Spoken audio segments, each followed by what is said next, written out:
అనగనగా ఒక అందమైన గ్రామం. ఆ గ్రామంలో నల్లోడు అను కుటుంబంలో జోష్న అనే ఒక మంచి అమ్మాయి పుట్టింది. తను చాలా దైవ భక్తురాలు. ఆమెకు దేవుడి మీద అపారమైన భక్తి. ప్రతిరోజూ ఉదయం లేచి గుడికి వెళ్లి దీపం వెలిగించి పువ్వులు సమర్పించేది.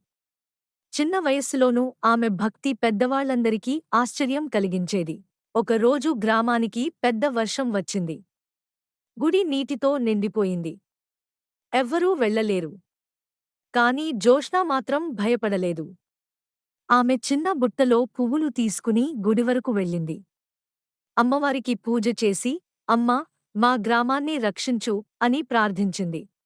ఆ రాత్రి ఒక అద్భుతం జరిగింది. ఆ రోజు రాత్రే వర్షం ఆగిపోయింది.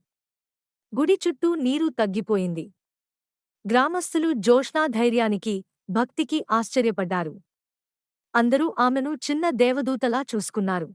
అలా జోష్న ఆ ఊరు ప్రజలని తన భక్తితో కాపాడిది.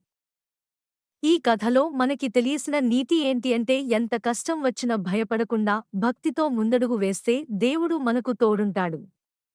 కాబట్టి పిల్లలు, మనం దేవుడు నీ బలంగా నమ్మాలి. Like and subscribe. Thank you.